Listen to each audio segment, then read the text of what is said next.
Okay guys, India vs England 5th test at oval. அதாவது என் மூஞ்சல இவ்வளவு சிரிப்பு இருக்கும் போதே தெரிஞ்சிருக்கும் என்ன நடந்திருக்கு அப்படின்னு. சிராஜ் மாஸ் காமிச்சிட்டாயா guys. நம்ம சொன்ன மித்து கரெக்டா இருக்கு. எப்பெல்லாம் பும்ரா டீம்ல இருக்கானோ அப்பெல்லாம் வி பிலீவ் இன் ஜெஸ்ஸி பாய்னு போயிடுறான். எப்பெல்லாம் பும்ரா இல்லையோ அப்பெல்லாம் ஒரு டேல் ஸ்டெயின், மெக்ராத் அந்த ரேஞ்சுக்கு வெறி பிடிச்ச பாய மாதிரி ஆயிடுறான்ப்பா. சும்மா சொன்னேன், சிராஜ் மாதிரி போட்டான், வேற லெவல்ல போட்டான். இன்னைக்கு ஹைலைட்டே சிராஜ் தான்ப்பா, தலைவன் தான் ஹைலைட்டு.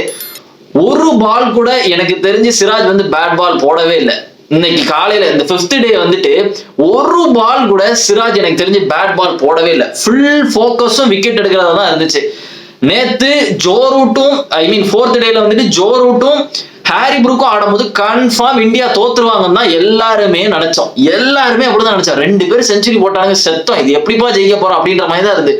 அப்படின்றதுக்குள்ள நம்ம பவுலர்ஸ் வந்து கேமை வந்து மாத்திட்டானுங்க. பாத்தியா, சிராஜ் வந்து கேட்சை விடும் போது இந்த ஹாரி புரூக் கேட்சை பிடிச்சிட்டு பவுண்டரியில கால் வைக்கும் போது அவ்வளவுதான்டா அப்படின்னு நினைச்சேன். ஏன்னா ஹாரி புரூக் வந்து எப்படின்னா அவன் ஒரு ஸ்கேம் ஆர்டிஸ்ட் மாதிரி. ஒன்னு அடிச்சா நல்லா ஆடுவான், T20 பிளேயர் மாதிரி ஆடிட்டு இருப்பான், சர்ன்னு ஆடுவான். அப்படி இல்லாட்டி பொசுக்குன்னு போயிடுவான். என்னடா நம்பணும் அவன் அடிப்பான்னு பார்த்தா பொசுக்குன்னு போயிட்டான் அப்படின்ற மாதிரி தான் இருக்கும். அவன் கேட்சை பிடிச்சிட்டு பவுண்டரியில கால் வைக்கும் போது செம கடுப்பா இருந்துச்சு. ஏன்னா சிராஜ் வந்துட்டு கொஞ்சம் வந்து ஃபோக்கஸ்டா இல்லாம இருந்தான். கொஞ்சம் அந்த ஆட்டிடியூட்லாம் காமிட்டு ஃபோக்கஸ்டா இல்லாம பவுண்டரி எங்க இருக்குன்னே தெரியாம நம்மளால கால் வச்சாச்சு. ஸோ இந்த மாதிரிலாம் நடக்கும் போது தலைமை எப்படியே வின் பண்ணிட்டா. ஏன்னா அந்த லார்ட்ஸ்ல நடந்துச்சு தெரியுமா, அந்த பால் உருண்டு போய் ஸ்டெம்பிள் அடிக்கிறது, அதெல்லாம் வந்துட்டு கண்டிப்பா அவனை ரொம்ப போட்டு வருந்தி எடுத்திருக்கும். அது மட்டும் இல்ல, சிராஜ் வந்துட்டு என்னதான் நல்லா பவுலிங் போட்டாலும் ஒரு கும்பல் இருக்கானுங்க, எப்ப பார்த்தாலும் வந்துட்டு ஆட்டிடியூட் இவ்வளோ, பெர்ஃபார்மன்ஸ் இவ்வளோ அப்படின்னு போட்டுக்கிட்டே இருப்பானுங்க. சிராஜ் வந்து எப்பவுமே பெர்ஃபார்ம் பண்ணிட்டு தான் இருக்கான். ஒரு சைட்ல இருந்து அவன் பாட்டுக்கு முடிஞ்சாலும் அவன் பெர்ஃபார்ம் பண்ணிட்டு தான் இருக்கான். இருந்தாலும் ஒரு கும்பல் வந்துட்டு எப்ப பார்த்தாலும் அவனை கரிச்சுக்கிட்டே இருப்பானுங்க, ஒரு பூமர் பயலுக்கு. அது ஏன்னே தெரியல. பட் சிராஜ் வந்துட்டு இன்னைக்கு அவன் deserved. Siraj deserve this wicket. 5 wicket hall. அது மட்டும் இல்ல, இன்னொருத்தர் சைலண்டா எப்படியோ தப்பிச்சிட்டாரு, பிரசித் கிருஷ்ணா. பரவாயில்லப்பா. இன்னொரு சைடு பிரசித் கிருஷ்ணா நல்லா பவுலிங் போட்டார். நான் கூட யோசிச்சேன் எதுக்குடா டீம்ல கொண்டாந்தாங்க. எனக்கு இந்த ஆகாஷ் தீப் மேல நம்பிக்கையே வர மாட்டேங்குது. ஏன் தெரியல. எட்ஜ்பாஸ்டனுக்கு அதுக்கப்புறம் வந்துட்டு ஆகாஷ் தீப் எதுலையும் அவ்வளவு ஒன்றும் நல்லா ரொம்ப ஒன்றும் பெர்ஃபார்ம் பண்ண மாதிரி தெரியல. பட் இருந்தாலும் நம்ம வந்துட்டு வின் பண்ணிட்டோம். மேன் ஆஃப் த மேட்ச் வந்துட்டு 2 பேருக்கு, மேன் ஆஃப் த சீரீஸ் வந்துட்டு 2 பேருக்கு கொடுத்துருக்காங்க. பிரண்டன் மெக்கலம் வந்துட்டு இந்தியாவுக்கு சுமன் கில்லை சூஸ் பண்ணியிருக்காரு. நம்ம ஜிஜி கௌதம் கம்பீர் வந்து ஹாரி புரூக்கை சூஸ் பண்ணியிருக்காரு. இவர் வந்துட்டு எப்பவுமே தான் ஒரு வியர்டான பர்சன் அப்படின்னு காட்டுறதுக்கு வந்துட்டு கௌதம் கம்பீர் ரெடியா இருக்காருப்பா. நான் வந்துட்டு ஒரு வியர்டான ஆள்றேன் அப்படின்னு. ஆக்சுவலா நம்ம எப்படி எதிர்பார்த்தோம், ஒன்னு ஸ்டோக்ஸ் இல்ல ஜோ ரூட், இந்த 2 பேருக்கு தான் கொடுப்பாங்கன்னு எதிர்பார்த்தோம். ஆனா நம்மளால கொஞ்சம் டிஃப்ரெண்டா ஹாரி புரூக் அப்படின்னு போயிட்டாரு. இவர் ஏற்கனவே வந்துட்டு ஒரு இன்டர்வியூல கொஸ்டின் கேட்பாங்க, ரொனால்டோவா மெஸ்ஸியான்னு கேட்டதுக்கு வந்துட்டு ராஷ்ஃபோர்ட் அப்படின்பாரு. இன்டர்வியூவரே ஒரு மாதிரி கதி கலங்கி போயிட்டாங்க. அந்த மாதிரி தான் நம்ம ஆள் வந்துட்டு பர்ஃபெக்டா எப்படி வியர்டா ஒரு பதில கொடுத்து நம்மளை வந்துட்டு யோசிக்க வைக்கணுமோ அந்த மாதிரி என் தலைவன் கம்பீர் கொடுத்துருக்கான். பட் கம்பீருக்கும் நிம்மதியா இருக்கும். ஒரு கோச்சா வந்துட்டு ரெட் பால்ல வந்து செம்ம அடி வாங்கிட்டு இருக்காங்க. அதான் உண்மை சொல்ல போனா, ரெட் பால்ல செம்ம அடி வாங்கினதுக்கு இந்த சீரீஸ் வந்து கொஞ்சம் நிம்மதியா இருக்கும். நான் வந்து எங்க ஏசியா கப் வர நம்ம டிப்ரெஸ்டா இருப்போமோ, இந்த மேட்ச் தோத்து போய் அசிங்கமா அப்படிலாம் நினைச்சிட்டு இருந்தேன். பட் எப்படியோ டிரா ஆயிட்டு வின் ஆகாட்டியும் இந்தியா வந்துட்டு பீக் மொமெண்ட்ல முடிச்சுட்டானுங்க.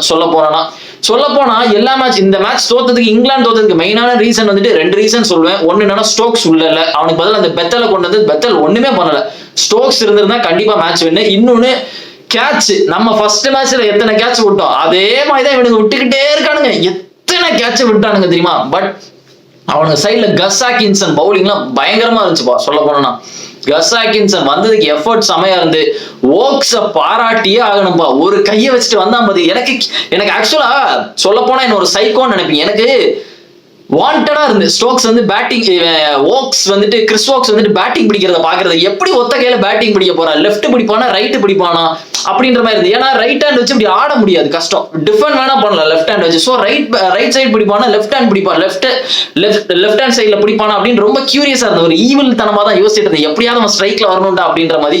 இன்னொரு சைடு விக்கெட்டும் போயிடணும்பா அப்படின்ற மாதிரி இருந்துச்சு. கஸ் ஆட்கின்சன் அந்த 6 அடிச்சுட்டு ஆகாஷ் தீப் விடுவான் தெரியுமா அந்த கேட்ச. முன்னாடி அவன் கொஞ்சம் பவுண்டரிக்கு முன்னாடி வந்து நின்றுட்டு இருப்பான். அந்த கேட்ச டைவ் அடிச்சு 6க்கு கொடுப்பான் தெரியுமா. அப்பெல்லாம் செம காண்டாயிருச்சு. பட் இருந்தாலும் சிராஜ் வந்துட்டு எப்படியோ தலைவன் போட்டு புரட்டி எடுத்துட்டான்ப்பா. நல்ல வேளை டே 5 வந்துட்டு. இதுதான் guys test match. IPL kids இருக்காங்க பாத்தீங்களா, சுத்தமா இந்த 25 நாளை பத்தி எதுவுமே தெரியாது அவனுங்களுக்கு, எதுவுமே தெரியாது. இந்த ஐபிஎல் கிட்ஸ் புண்டாமனுங்களுக்கு இந்த 25 நாள் என்ன நடந்துச்சுன்னு ஒண்ணுமே தெரியாது. பீக் டெஸ்ட் கிரிக்கெட் இதுதான். இந்த சீரீஸ்ல எவன்லாம் வந்துட்டு கிரௌடு வராது, விராட் கோலி இல்லாம பார்க்க வர மாட்டானுங்க, அவங்க இல்லாம பார்க்க வர மாட்டாங்க, சும்மா எம்டி ஸ்டேடியம், சும்மா போட்டோ இந்த டாஸ் போடும்போது ஸ்டேடியம் எம்டியா இருக்கும், அதை மட்டும் எடுத்து போட்டோ போட்டு விராட் கோலி இல்லாம கிரௌட் இல்ல அப்படிலாம் சொல்றதெல்லாம் கிடையாது. கிரிக்கெட் இந்தியால கடைசி வரை இருக்கும். கிரிக்கெட் இந்தியா எங்கெல்லாம் நடக்குதோ அங்கெல்லாம் கிரௌட் இருக்கதான் செய்யும். ஏன் வந்துட்டு எனக்கு ரொம்ப ஹாப்பியா இருக்கு இந்த டெஸ்ட் சீரீஸ்னா, நம்ம வந்து டிரா பண்ணியிருக்கோம், நல்லா விளையாண்டுருக்கோம். இன்னொரு விஷயம் என்னன்னா, எட்ஜ்பாஸ்டன்ல வின் பண்ணது, அந்த ஸ்டேடியம்ல நம்ம வின் பண்ணதே இல்லை.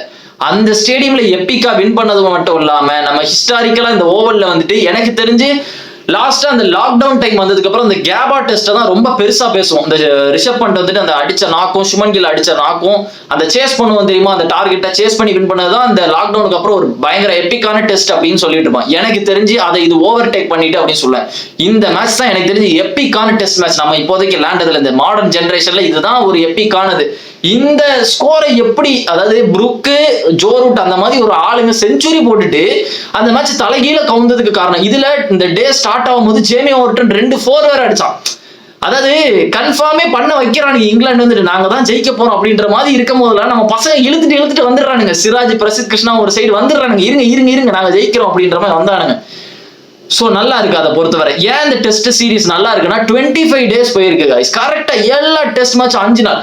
நான் இந்த சீரீஸ்க்கு முன்னாடி இருந்து பார்த்துட்டு இருக்கேன், எல்லா டெஸ்ட் மேட்ச் ஒரு 2 நாள் 3 நாள் இப்படியே தான் போயிட்டு இருக்கு. ஏதோ T20 மேட்ச் மாதிரி ஆடிட்டு இருக்காங்க. 2 நாள் 3 நாள் 2 3 இந்த 3 நாளை தாண்டாது. இதே மாதிரி தான் இந்த பார்டர் காஸ்கர் டிராஃபி எல்லாமே இருந்துச்சு. பட் இந்த டெஸ்ட் சீரீஸோட எபிக் எல்லாமே 5th டே. அதனாலதான் எனக்கு ரொம்ப ரசிச்சு இந்த டெஸ்ட் சீரீஸை பார்த்தேன். அதுக்கு ஏத்த மாதிரியே அந்த டெஸ்ட் சீரீஸ் முடிஞ்சிருச்சு. அப்பாடா நல்லா இருக்குது. சுமன் கிலோட கேப்டன்சியை பாராட்டி அவனை லாஸ்ட்ல வந்துட்டு செமையா கேப்டன்சி பண்ணான். எனக்கு தெரிஞ்சு சுமன் கில் தான் ஒயிட் பாலுக்கு எப்படி இந்த ஏசியா கப்புக்கு வந்துட்டு யாரை கேப்டன், ஏசியா கப்புக்கு வந்துட்டு சூரியகுமார் தான் தெரியுது. எப்படி இந்த ஏசியா கப்புக்கு வந்துட்டு டீம் எடுக்க போறானுங்க, சுமன் கில்ல போடுவானுங்களா, அதை பத்தி எனக்கு சுத்தமா ஐடியாவே இல்லை. இந்த ஏசியா கப்பை பத்தி எனக்கு சுத்தமா ஐடியாவே இல்லை. அது மட்டும் இல்ல, எல்லாரும் இன்னொரு சைடு இன்னொரு மேட்சும் பார்த்துருப்பீங்க. வெஸ்ட் இண்டீஸ் வந்துட்டு எப்படியோ கடைசியா ஒரு மேட்ச் ஜெயிச்சுட்டானுங்க பாகிஸ்தானை பிடிச்சி. ஹோல்டர் வேற லெவல்ல பண்ணிட்டான், 4 விக்கெட் எடுத்து ஒரு பவுண்டரி அடிச்சு எப்படியோ வின் பண்ணிட்டானுங்க. வெஸ்ட் இண்டீஸோட மானத்தை காப்பாத்திட்டானுங்க. சொல்ல போனா குப்பையில லஞ்ச் டீம் எல்லாம் தர்ம எல்லார்ட்டையும் ஒயிட் வாஷ் ஆகிட்டு போனவனுங்க நம்ம ஜிம்பாப்வேஸை பிடிச்சி அடிச்சுட்டு இருந்தாங்க, போட்டு பாகிஸ்தானை போட்டு புரட்டி அடிச்சுட்டு இருக்கானுங்க. இப்ப புரட்டிலாம் எடுக்கல, சொல்ல போனா இது ஒரு ஜஸ்ட் மிஸ் வின் தான் அப்படின்ற மாதிரி தான் இருந்துச்சு சொல்ல போனா வெஸ்ட் இண்டீஸ்க்கு. இன்னொரு சைடு பார்த்தோன்னா ஏபி வில்லியர்ஸ் WCL ஃபைனல்ல வச்சு பாகிஸ்தான் அடிச்சு செஞ்சுரி போட்டிருக்கான். ஏபி வில்லியர்ஸ் வந்து அப்பாடா 3 செஞ்சுரி போட்டாங்க. எவன்லாம் வந்துட்டு ஃபைனல்ல ஏபி வில்லியர்ஸ் அடிக்க மாட்டான், சோக் ஆவான் அப்படி இப்படி நானுங்களோ 120 ரன் வச்சு சாப்பிட்டான் பாகிஸ்தான். ஆக்சுவலா நான் பாகிஸ்தான் ஜெயிச்சிருவானுன்னு நினைச்சேன். ஏன்னா நம்ம பசங்க வந்துட்டு நாங்க வந்துட்டு பாகிஸ்தானோட ஆட மாட்டோம் அப்படின்னாங்க. அது எனக்கு செம்ம காண்டாச்சு கைஸ். நீங்க வந்துட்டு என்ன வேணாலும் என்ன சொல்லிக்கோங்க, நீ வந்து ஈவில் அப்படி இப்படின்னா சொல்லிக்கோங்க, எனக்கு ஆக்சுவலா அது பிடிக்கல. எனக்கு வந்துட்டு நம்ம லெஜெண்ட்ஸ் யுவராஜ் சிங், ஷிகர் தவான் அவங்கெல்லாம் விளையாடாம ஃபேன்ஸ் எல்லாம் ட்ரோல் பண்ணிட்டு போறாங்க. அதெல்லாம் பார்க்கும் போது எனக்கு ஏதோ கவர்டு மாதிரி இருந்துச்சு. நம்ம பாகிஸ்தான் அடிக்கணுமா, அவனுங்களை எல்லா இதுலயும் அடிக்கணும், அவனுங்களை வார்ல அடிக்கணும், எக்கனாமிக்ல அடிக்கணும், அவனுங்களை ஸ்போர்ட்ஸ்ல அடிக்கணும், எல்லா இதுலயும் அடிச்சுதான் நம்ம ப்ரூவ் பண்ணணும் நம்ம இந்தியன்ஸ்னு. அவங்க கூட லேடாம போறது அதெல்லாம் நல்ல இல்ல. நீங்க எல்லாம் போட்டு வீராப்பா பேசலாம், லெஜெண்ட்ஸ் ரெஸ்பெக்ட் பண்ணலாம் இந்தியாவை. அவங்க வந்துட்டு லேடல பாத்தீங்களா பாகிஸ்தானோட. இன்னொரு சைடு எடுத்து பார்த்தனா அவனுங்க கெத்தா நம்மள ஆடாம ஃபைனலுக்கே போயிட்டானுங்க. நினைச்சு பாருங்களேன், இப்போ ஒரு வேர்ல்ட் கப் மேட்ச் வருது, பாகிஸ்தான் ஆட விடாம அவனுக்கு போய் வேர்ல்ட் கப் ஜெயிச்சிட்டா அது நமக்கு எப்படி இருக்கும்? அவனுங்களை எந்த இதா இருந்தாலும் அவனுங்களை அடிச்சுதான் நம்ம பாகிஸ்தானை அடிக்கிறது என்ன புதுசா என்ன, எப்பவும் நம்ம தான் போட்டு புரட்டி எடுப்போம். அவனுங்களை அடிச்சுட்டு நம்மளே போய் சவுத் ஆப்பிரிக்கா ஃபேஸ் பண்ணிக்கலாம். எப்படி ஃபர்ஸ்ட் இன்னொரு டவுட் இருக்கு, எப்படி இந்தியா வந்துட்டு செமிஃபைனலுக்கு வந்தானுங்க அப்படின்றது ஒரு பெரிய கேள்வியா இருக்கு. இதுதான் வந்துட்டு ஒரு ஃபிக்ஸிங் இது மாதிரி இருந்துச்சு. எனக்கு தெரிஞ்சு இந்தியா ஒருவேளை சவுத் ஆப்பிரிக்காவோட லேண்ட் இருந்தா கூட எனக்கு சவுத் ஆப்பிரிக்கா ஜெயிச்சிருப்பாங்கன்னு தான் தோணுச்சு. ஏன்னா சவுத் ஆப்பிரிக்கா ரொம்ப ஸ்ட்ராங்கா இருந்த மாதிரி இருந்துச்சு. இந்தியா அநியாயத்துக்கு வீக்கா இருக்கானுங்க, பூமர் பயிலுக மாதிரி விளையாண்டானுங்க. 50 ராய்டுன்னு ஒருத்தன் வாயில வந்துட போகுது, எல்லாம் வச்சு டக் அவுட் ஆயிட்டு விராட் கோலியை உட்காந்து குறை சொல்லிட்டு இருப்பாரு இவர் உட்காந்துட்டு டிங்கி பையன். 50 ராய்டு பெரிய பிளேயர் தான், 50 ராய்டு செம பிளேயர் தான் ஒத்துக்கிறேன். பட் இருந்தாலும் விராட் கோலி பத்தி பேசின பேச்சுக்கெல்லாம் நீ அவுட் ஆகும்போது எனக்கு சாட்டிஸ்ஃபைங்கா தான் இருந்துச்சு சொல்ல போனா. பட் ஏபி வில்லியர்ஸ் ஃபைனல்ல செஞ்சுரி போட்ட எல்லா டீமோடய அடிச்சிட்டாங்க, எல்லா டீமையும் புரட்டி எடுத்துட்டான். அதாவது இந்த வருஷம் வந்து ஏபி வில்லியர்ஸ்க்கான வருஷம் மாதிரி ஆயிடுச்சு. அதாவது RCB ஜெயிக்கிறத பார்த்துட்டான், சவுத் ஆப்பிரிக்கா டெஸ்ட் சாம்பியன்ஷிப் அடிக்கிறத பார்த்துட்டான், இப்ப அவன் வந்து ஒரு 3 செஞ்சுரி போட்டு அதையும் வந்து ஜெயிச்சுட்டானுங்க. ஸோ ஹாப்பியா தான் இருக்கும் அவனுக்கு. மற்றபடி பாத்தீங்கன்னா இன்னொரு சைடு ஏசியா கப் ஒரு பக்கம் இருக்குது, இதுலயும் ஒரு கும்பல் இறங்கிட்டு இருக்கு. நாங்க வந்து கிரிக்கெட் பார்க்க மாட்டோம்ப்பா பாகிஸ்தான் விளாண்டான்னு. ஏன்டா அவங்க பாகிஸ்தான் இருக்கிறனால தான்டா கொஞ்சமாவது ஹைப் இருக்கு. ஏசியா கப் பாக்குறதுக்கு காரணமே பாகிஸ்தான் இந்தியாவுக்கு மட்டும்தான்டா. சொல்ல போனா அவனுக்கு 2 பேரும் சீரீஸும் விளாட மாட்டானுங்க, டெஸ்ட் சீரீஸ் விளாட மாட்டானுங்க, T20 சீரீஸ் விளாட மாட்டானுங்க, ODI சீரீஸ் விளாட மாட்டேங்கிறானுங்க. அதனாலதான் இந்த ஏசியா கப்ல வந்துட்டு ஒரு மூமெண்ட் இருக்கும். இந்த மாதிரி ICC டோர்னமெண்ட் ஏசியா கப்ல நமக்கும் பாகிஸ்தானுக்கு நடக்கிறதுனால தான் கொஞ்சம் நல்லா இருக்கும். இந்த வாட்டி பாகிஸ்தானுக்கு இந்தியாவுக்கு நடக்கிற ஹைப் வந்துட்டு பயங்கரமா இருக்கும். ஏன்னா 2 கண்ட்ரிக்கு வார் போயிருக்கு. வார் போனதுனால இந்த வாட்டி ஏசியா கப் நல்லா இருக்கும். அதனால கெடுத்துறாதீங்க ஃபேன்ஸ். நான் சொல்றேன் பாருங்க, இந்தியா ஜெயிக்கணும்னு நினைக்கிறோம், பாகிஸ்தானை அடிக்கணும்னு நினைக்கிறோம், ஆடாம போகணும் அப்படி நினைக்கவே கூடாது. இதுல எல்லாரும் வந்துட்டு யாரு கங்குலி வந்து ட்ரோல் பண்ணிட்டு இருக்காங்க, திட்டிட்டு இருக்காங்க. எப்படி வந்துட்டு கங்குலி வந்துட்டு இதை வந்துட்டு அக்செப்ட் பண்ணலாம்? வெக்கமே இல்லையா கங்குலிக்கு வந்துட்டு? அவர் பாட்டுக்கு பாகிஸ்தானோட விளாடலாம் ஏசியா கப்ல அப்படிலாம் சொல்றாரு. அதுக்கு கங்குலி என்ன சொன்னார்னா, the game has to go on, the sports has to go on அப்படின்றாரு. அது கரெக்டானதுதான். அதுக்கும் கேமையும் கொண்டு வரக்கூடாது, புரியுதா? அது வேற இது வேற. அப்படிலாம் பாத்தீங்கன்னா எல்லாத்தையும் ஸ்டாப் பண்ண வேண்டியதா இருக்கும். இன்னொரு இது நடந்துச்சுன்னா நம்ம கிரிக்கெட்டை ஸ்டாப் பண்ண வேண்டியதா இருக்கும். எல்லாரும் வேலைக்கு போகாம வீட்லயே இருக்கீங்க, எல்லாம் சல்லி எண்ணிட்டு தானே இருக்கீங்க. வேலைக்கு போயிட்டு ஏதாவது ஒருத்தர் இறந்துட்டாங்க, இதுல ஏதோ ஒரு பிரச்சனை நடந்துட்டா நீங்க என்ன வேலையை குவிட் பண்ணிட்டா இருக்கீங்க? இல்ல, the game has to go on, the life has to move on. அதே மாதிரி தான் இருக்கணும். ஆனா அவங்க பொட்ட பசங்க தான் நம்மளை வந்து அடிச்சதுக்கு, பாகிஸ்தான் ஒரு கிறுக்கனுங்க தான், அவங்க வந்து நம்மளை அடிச்சதுக்கு நம்ம திருப்பி அடிச்சாச்சு, அது அந்த சைடு இருக்கணும். ஆனா கேம்ல வரும்போது நம்ம அவங்களை போட்டு புரட்டி எடுக்கணும், அதுதான் அவங்களுக்கு வேணும். நம்ம போட்டு புரட்டி எடுக்கணும், எப்பவும் அதான பண்ணுவோம். மேபி உங்களுக்கு நான் சொல்றது தப்பா படலாம், பட் என்ன பொறுத்தவரை இப்படிதான். அவனுங்களை அடிச்சு காலி பண்ணணும் கிரிக்கெட்ல. அதை விட்டுட்டு இந்த சைன் போட்டுட்டு நாங்க ஆடாம போறோம், அதெல்லாம் நம்ம கிடையாது கைஸ். அதெல்லாம் நம்ம பண்றது, அதெல்லாம் பாகிஸ்தான் பண்ற வேலை. அவனுங்க தான் நாங்க ஆட மாட்டோம், எங்களுக்கு இது சரியில்லை, இந்த மாதிரிலாம் பண்ணிட்டு இருப்பானுங்க, புரியுதா? என்னோட தாட்டி தான். அவனுங்களை அடிச்சுட்டு வெளியே அனுப்பி இருக்கணும். அதுதான் நம்ம பண்ண தப்பு பண்ணிட்டோம் தெரியாம. சோ ஒருவேளை பாகிஸ்தான் ஜெயிச்சிருந்தா நினைச்சு பாருங்க, அந்த லெஜெண்ட்ஸ் லீக்ல நல்ல வேலை ஏவி டிவிலியர்ஸ் காப்பாத்தி விட்டுட்டாங்க கைஸ். பாகிஸ்தான் நல்லா விளையாண்டும் ஏவி டிவிலியர்ஸ் இருந்து காப்பாத்தி விட்டுட்டாங்க. JP டுமினிக்கு ஒரு 50 கிடைச்சிருச்சு, ஹாப்பியா மூவ் ஆன் பண்ணட்டும். மற்றபடி நம்ம டெஸ்ட் மேட்சுக்கு வருவோம். இந்த சீரிஸ் வந்துட்டு ஒரு மாதிரி எப்பிக்கான சீரிஸ் இருந்தாலும் எனக்கு எப்படி வந்துட்டு man of the player of the series வந்து கம்பீர் ஹாரி ப்ரூக்கு கொடுத்தாரு அப்படின்னு மண்டையில ஓடிக்கிட்டே இருக்கு. அந்த மனுஷன் மண்டையில என்ன ஓடுது அப்படின்ற மாதிரி அந்த மாதிரி தான் இருக்குது. இங்க மழை பெஞ்சிட்டு இருக்கு, வேர்வையும் ஊத்தி தொலையுது.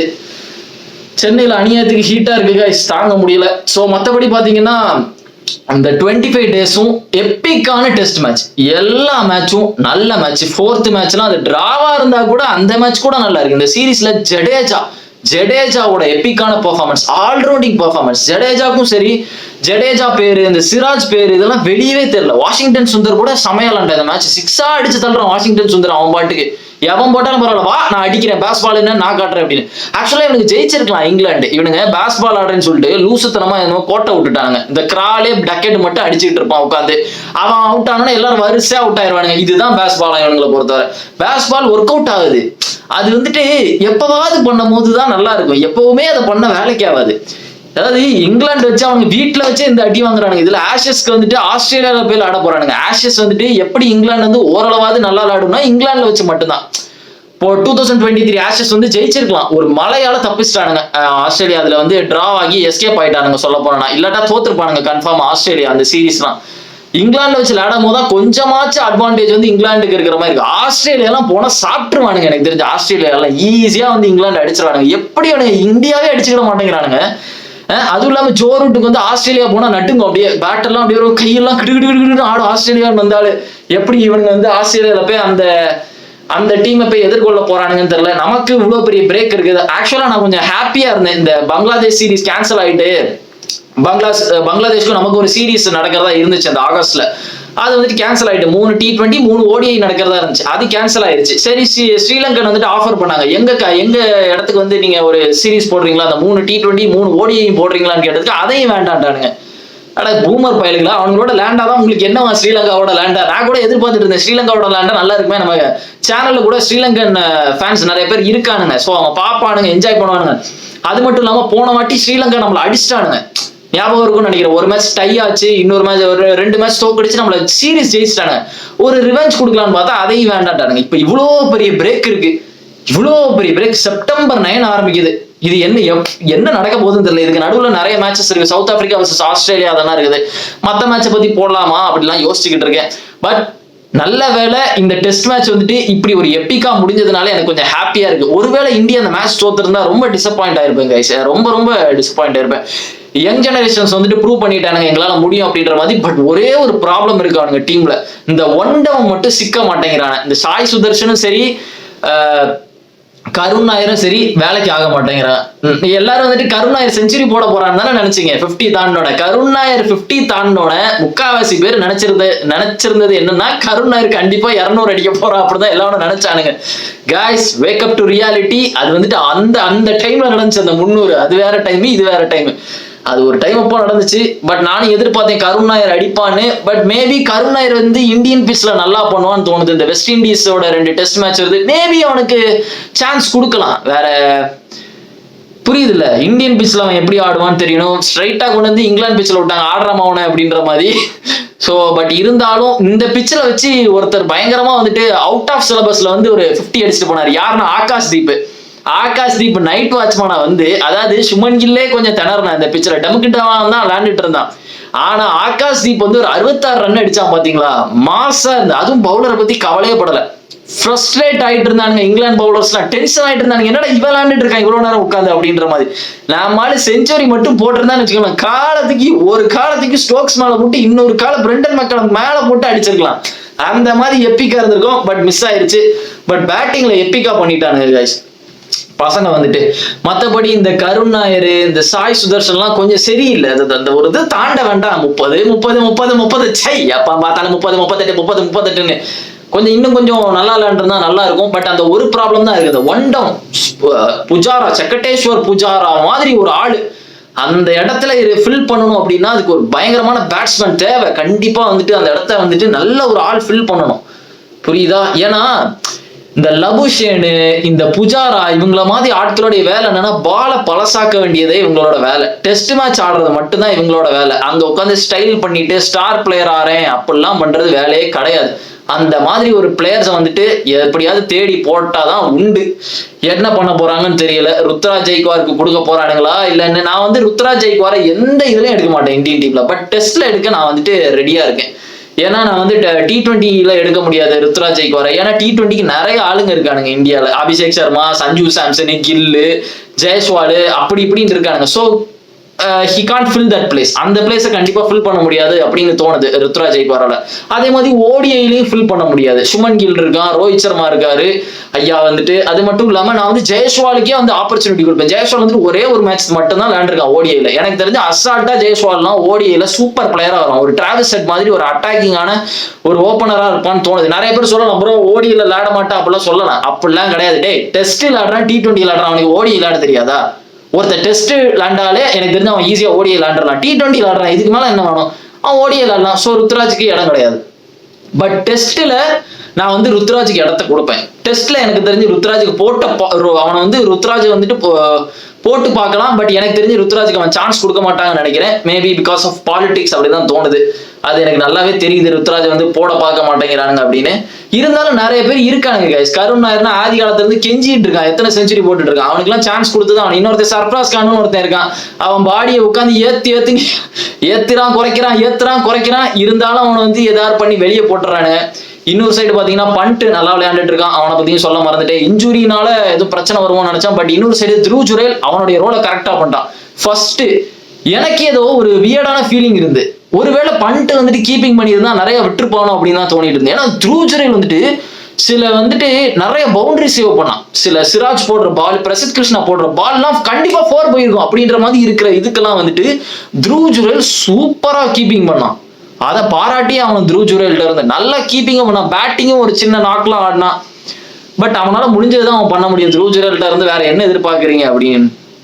மற்றபடி இந்த சீரீஸ் வந்துட்டு விராட் கோலி இல்ல, ரோஹித் சர்மா இல்ல, ரொம்ப டல்லா முடியும் அப்படிலாம் நினைச்சிட்டு இருந்தான். பார்த்தா வேற லெவல்ல முடிஞ்சிருக்கு. 25 நாளும் ஒரு பிளஷர் மாதிரி இருந்துச்சு எனக்கு பாக்குறதுக்கே. டெஸ்ட் கிரிக்கெட் பாக்குறதுக்கே ரொம்ப நாள் கழிச்சு எல்லா டெஸ்ட் மேட்சும் ஒரு 5th டே போகும்போது நல்லா இருக்கு. அப்படியே ஃபுல்லா அந்த ஆப்பர்ச்சுனிட்டி யூஸ் பண்ணிட்டு 25 டேஸ் வரும்போது ஜாலியா இருக்கு. ஒருத்தர் இருக்காருப்பா, குமார் தர்மசேனான்னு ஒரு அம்பையர் இருக்காரு. இவரை பத்தி நான் முன்னாடியே என் வீடியோல நான் சொல்லியிருக்கேன். அதாவது சட்டத்தை வந்து கையில் எடுத்துக்கலாம், அதுக்காண்டி ரொம்ப கையில் எடுக்க கூடாது. சில பேர் வந்து ரொம்ப கையில் எடுத்துக்கிடுவாங்க. குமார் தர்மசேனா அந்த மாதிரி தான் பண்ணுவாரு. சில பேர் ரொம்ப ரூல்ஸை ஃபாலோ பண்றாரோ அப்படின்னு எனக்கு தெரியும். ரொம்ப வந்துட்டு எப்படி சொல்ல, ஒரு ப்ரைடு இருக்கு. எனக்கு புரியுது, அம்பையர்னா ஒரு ப்ரைடு இருக்கும். ஓத்தா நான் தாண்டா நாட்டாம அப்படின்ற மாதிரி இருக்கும். குமார் தர்மசேனா ஒரு நல்ல அம்பையர் தான். பட் தேவையில்லாம அந்த நடுவுல வந்து நாட்டாம பண்றதெல்லாம் வேலைக்கே ஆகாது. நடுவில் வந்து ஸ்லெட்ஸ் எல்லாம் பண்ணுவோம் கரெக்டா பிளேயர்ஸ் எல்லாம். அப்ப வந்துட்டு இவர் ராகுல்கிட்ட போய் வார்ன் பண்றாரு, கேஎல் ராகுல் டோன்ட் டூ இட் அந்த மாதிரி எல்லாம் வார்ன் பண்ணிட்டு இருக்காரு. I don't know why, what's the problem in that? என்ன அவருக்கு வந்துட்டு அதுல பிரச்சனை இருக்கு அப்படின்னு தெரியல. எதுக்கு வந்துட்டு கேஎல் ராகுல் வந்து வார்ன் பண்ணிட்டு இருக்காரு? கேஎல் ராகுல் அதுக்கு பதிலுக்கு ஒரு கேள்வி கேட்பான், என்ன வந்து இப்ப பண்ண சொல்றீங்க, நாங்க வந்து வெறும் பேட்டிங் அண்ட் பவுலிங் பிடிச்சிட்டு வீட்டுக்கு போகணுமா அப்படின்னு கேட்டா. கரெக்டான கேள்விதான். ஏண்டா நாங்க என்ன ரோபோட்டா? நாங்க வரணும், பேட்டிங் பிடிக்கணும், பவுலிங் போடணும், வீட்டுக்கு போகணும். நாங்க ரோபோட் இல்லப்பா, நாங்க ஹியூமனு. ஒரு 11 பேர் உட்காந்து விளையாடுறோம்னா, இன்னொரு 11 பேர் உள்ள டீமோட விளையாடுறோம்னா, வார்த்தை அங்கங்க அடி போடும். ஒரு நாள் ஃபுல்லா விளையாண்டோம்னா நாங்க என்ன ரோபோட்டா? வாடா மச்சான் பார்க்கலாம் என்ன போடுறோம் அப்படின்ற மாதிரி தான் பேசுவோம். இவர் ஊடியில வந்துட்டு எதுவுமே பேசக்கூடாது, நீங்க அமைதியா இருந்து விளையாண்டுட்டு போனோம்னா நாங்க ரோபோட்டா? வந்து பேட்டிங் பிடிக்கணும், பவுலிங் போட்டுட்டு நீங்க சொல்ற டைம் வீட்டுக்கு போறது என்ன ஸ்கூல் பசங்களா? அது மட்டும்தான் எனக்கு இந்த தர்மசேனாட்ட பிடிக்காது. மற்றபடி இஸ் a குட் அம்பையர், நல்லா டைம் எடுத்து நல்லாலாம் அம்பையரிங் பண்ணுவாரு. பட் இந்த ஒரு விஷயத்துல எனக்கு பிடிக்காது. அது மட்டும் இல்ல, லைட்டா டார்க் ஆனாலும் இந்த மீட்டர் எடுத்துட்டு வந்துருவாரு. அது கொஞ்சம் காண்டாகும். முன்னாடி இருந்தே இவரை பார்த்துட்டு இருக்கேன், நிறைய டெஸ்ட் மேட்ச் வந்து இவரே கெடுத்து விட்டுருக்காரு. அவருக்கு வந்து அதோட இம்பார்ட்டன்ஸ் தெரிய மாட்டேங்குது, டெஸ்ட் மேட்சோட இம்பார்ட்டன்ஸ் தெரிய மாட்டேங்குது இவருக்கு வந்துட்டு எப்படி இருக்கும் அப்படின்னு. சாசிமே அந்த மீட்டர் தூக்கிட்டு வந்து நிறைய மேட்ச் இவராலே டிரா ஆயிருக்குது. ஸோ அந்த ஒரு விஷயம் வந்து எனக்கு தர்மசேனாட்ட பிடிக்கவே இல்லை. மற்றபடி பார்த்தீங்கன்னா coaches Gautam Gambhir deserves is respect. எப்படியோ வந்து இவர் ஜெயிச்சிட்டாரு. அடுத்தது வந்து இவரோட வேலை வந்துட்டு ஏசியா கப் ஜெயிக்க வேண்டியது. ஏசியா கப் தான் எனக்கு வந்துட்டு ரொம்ப இன்ட்ரெஸ்டிங்கா இருக்கு. எந்த டீம் எடுத்துட்டு போறாங்க, யார் கேப்டன் வந்துட்டு எனக்கு தெரியுது, பவுலிங் யார் எடுத்துட்டு போறாங்க, என்ன டீம் சுத்தமா தெரியல. ஸ்ரேயஸ் ஐயர் வருவானா, என்ன நடக்க போகுதுன்னு ஐடியாவே இல்லை இந்த ஏசியா கப்ல. எப்பவுமே இந்த மாதிரி ஒரு இது வரும் தெரியுமா, நம்ம பிளேயர்ஸ் இல்ல, பெரிய ஆள் இல்ல, விராட் கோலி ரோஹித் சர்மா இல்லாம என்ன பண்ண போறாங்க அப்படின்ற மாதிரி ஒரு டோர்னமெண்ட் போறோம் நம்ம இப்ப. அதுவும் இல்லாம பாகிஸ்தான் தோக்கவே கூடாது அவங்கள்ட்டலாம். அதையும் நான் சொல்லிடுவேன். ஏன்னா அவங்களோட தோத்தா ரொம்ப இன்சல்ட்டிங்கா இருக்கும். ஆஸ்திரேலியாவோட தோக்கிறது வேற, பாகிஸ்தானோட தோக்கிறது வேற. அவனுங்கெல்லாம் ஒரு வாட்டி நம்மளை ஜெயிச்சுட்டா கூட அந்த அளவு பண்ணுவானுங்க. ஞாபகம் இருக்குன்னு நினைக்கிறேன் 2021 அப்போ அவன் ஜெயிச்சானுங்க. பாபர் அசாம் அண்ட் ரிஸ்வான் வந்துட்டு நாட் அவுட்ல முடிச்சான். ஒரு T20 வேர்ல்ட் கப் அப்போ நடந்துருவோம் விராட் கோலி கேப்டன்சில. அதுதான் கடைசி விராட் கோலி டோர்னமெண்ட் கேப்டன்சி பண்ணான். அப்புறம் அவன் பண்ணவே இல்லை. அதெல்லாம் எவ்வளவு அவமானம் இருந்து தெரியுமா? ஒரு பாகிஸ்தான்காரங்க 2 பேர் நம்மளை வந்துட்டு நாட் அவுட்ல முடிக்கிறானுங்க அப்படிங்கும் போது, அதுக்குதான் விராட் கோலி சேர்த்து வச்சு 2022 மெல்போர்ன்ல வச்சு அடிச்சான். One of the greatest T20 knock Virat Kohli கொடுத்துட்டு போனான். இருந்தாலும் சில கஞ்சி வடிகிற பயலுக்கு வந்துட்டு விராட் கோலி T20 பிளேயர் கிடையாதுன்றானுங்க. ஏது இந்த 2024 வேர்ல்ட் கப்ல கொஞ்சம் ஒரு 4 மேட்ச் சொதப்பிட்டான், இருந்தாலும் ஃபைனல் நின்னான். இருந்தாலும் சில பூமர் பயிலுங்களுக்கு தெரிய மாட்டேங்குது விராட் கோலி T20 எவ்வளவு சூப்பரா விளையாடுவான்னு. கிரிக்கெட் பாப்பானுங்களா, பார்க்க மாட்டீங்களாடா நீங்க? ஸோ மற்றபடி பாத்தீங்கன்னா ஒரு எப்பிக்கான மூமெண்டா இருந்துச்சு. டிவிலியர்ஸ் ஜெயிச்சிட்டான், நம்ம ஜெயிச்சிட்டோம். சிராஜுக்கு ஒரு சில எப்பிக்கான மொமெண்ட்ஸ் எல்லாம் கிடைச்சிருக்குது. நிறைய பேர் இன்னும் விளையாட வராத மாதிரி இருந்துச்சு. குல்தீப் யாதவ் இவங்க பேச்செல்லாம் அடியே படலை. என்ன நடக்குது அப்படின்னு தெரியல. சொல்ல போனா நம்ம ஜெயிச்சிருக்கலாம் அந்த சீரீஸ் கூட. அந்த லார்ட்ஸ்ல வச்சு கொஞ்சம் இந்த சுமன் கில்லாம் கொஞ்சம் நின்று இருந்தா ஜெயிச்சிருக்கலாம். ஃபர்ஸ்ட் மேட்ச் கூட நம்ம ஜெயிச்சிருக்கலாம். 4 கேட்ச் 8 கேட்ச் விட்டானுங்க ஃபர்ஸ்ட் மேட்ச். ஜெய்ஸ்வாலே அதுல ஒரு 4 விட்டுருப்பான். அதெல்லாம் பிடிச்சிருந்தா ஜெயிச்சிருக்கலாம். பட் இட்ஸ் கிரிக்கெட், என்ன வேணா நடக்கலாம். அதே மாதிரி தான் இங்கிலாந்து விட்டாங்க 5th டெஸ்ட்ல நிறைய கேட்ச் விட்டு நம்மள ஜெயிக்க வச்சானுங்க சொல்ல போனோம்னா. ஸோ ஸ்டார் யாருன்னா அந்த டே 5th டெஸ்ட் மேட்ச்ல சிராஜ் தான். என்ன கேட்டனா கேமே மாத்திட்டான். சிராஜ் வந்து ஒரு ஜோன்ல இருக்கு. எனக்கு வந்து சிராஜுக்கு வந்துட்டு எப்படி வந்துட்டு இப்படி போடுறான்னு தெரியல. 5 டெஸ்ட் மேட்ச் விளையாடுறான். பும்ராக்கு வந்துட்டு நான் பும்ராக்கு வந்துட்டு ஒரே ஒரு தான் சொல்லணும், பும்ரா இனிமேல் டெஸ்ட் மேட்ச் வந்தா எல்லா டெஸ்ட்டும் விளையாடுறதுக்கு ரெடியா இருந்தா மட்டும்தான் பும்ரா எடுக்க முடியும். அதுதான் உண்மை. எனக்கு தெரிஞ்சுட்டு என்னோட கெஸ் கரெக்டா இருந்தனா பும்ரா வந்துட்டு சீக்கிரம் டெஸ்ட்ல இருந்து ரிட்டையர் ஆயிடுவான். அந்த சயின்ஸ் வந்து பும்ரா கொடுத்துக்கிட்டு இருக்கான். இப்படிலாம் பும்ரா வச்சு விளையாட முடியாது. ஒரு டெஸ்ட் மேட்ச் விளையாடுவோம் நாங்க வந்துட்டு, 5 டெஸ்ட்ல 3 தான் விளையாடுவோம், 3 டெஸ்ட்ல 1 தான் விளையாடுவோம். அப்படிலாம் கிடையாது தலைவரே. நீங்க சிராஜை பார்க்கும் போது தான் எனக்கு தெரிஞ்சு பாடி ஏதோ வீக்கா இருக்கிற மாதிரி இருக்கும். ஏன்னா பாடியும் ஒரு நல்ல ஸ்ட்ராங்கான ஷேப்ல இருக்காது அவனுக்கு. பவுலிங் போட்டு இடுப்புல கை வச்சிருவான். பார்த்தா 5 டெஸ்ட் மேட்ச் அசால்ட்டா போட்டுட்டு இருக்கான் சிராஜ். அதான் சிராஜ் போல. பட் பும்ராவோட பவுலிங் ஸ்டைலுக்கு ரொம்ப இன்ஜுரி வரும் கைஸ். அவன் வந்து பாடியை ரொம்ப பெண்ட் பண்ணி இப்படி அவன் கையை பார்த்துருக்கீங்களா எப்படி போகணும், பின்னாடி போவோம் பும்ராக்கு. அதனாலதான் எனக்கு தெரிஞ்சு அவனுக்கு நிறைய பேக்ல ப்ராப்ளம் வருதுன்னு நினைக்கிறேன். எனக்கு தெரிஞ்சு என்னுடைய கெஸ் கரெக்டா இருந்தா பும்ரா வந்து சீக்கிரமா டெஸ்ட்ல இருந்து ரிட்டையர் ஆயிடுவான். இது நடக்கும், நீங்க வேணா பாப்பீங்க. டக்குன்னு ஒரு நாள் சொல்ல போறான், இதாவது ஹெல்த் ரீசனுக்காக நான் வந்து டெஸ்ட் மேட்ச் விளையாட மாட்டேன், ஒயிட் பால்ல மட்டும் கான்சென்ட்ரேட் பண்ண போறேன் அப்படின்னு பும்ரா சொல்ல போறான். நீங்க பார்க்க தான் போறீங்க, இது நடக்கும். எது நடந்தாலும் நல்லதுக்கு தான். பட் எனக்கு ரொம்ப ஹாப்பியா இருக்கு இந்தியா ஜெயிச்சது, இங்கிலாந்து அடிச்சது. இங்கிலாண்டோட நிலைமை இனிமேல் என்ன ஆக போகுதுன்னு தெரியல. ஆஷஸ்ல பார்ப்போம். பல வருஷங்கள் கழிச்சு ஆஷஸ் வரும்போது லாஸ்ட் ஆஷஸ் சூப்பரா இருந்துச்சு. சொல்ல போனா பிராடோட கடைசி ஆஷஸ் செமையா இருந்துச்சு. அதெல்லாம் எப்பிக்கா இருந்து. இந்த வாட்டி என்ன நடக்குன்னு பார்ப்போம். இந்த பவுலிங்ல என்ன போச்சு, என்ன புடுங்க போறானுங்க அப்படின்னு.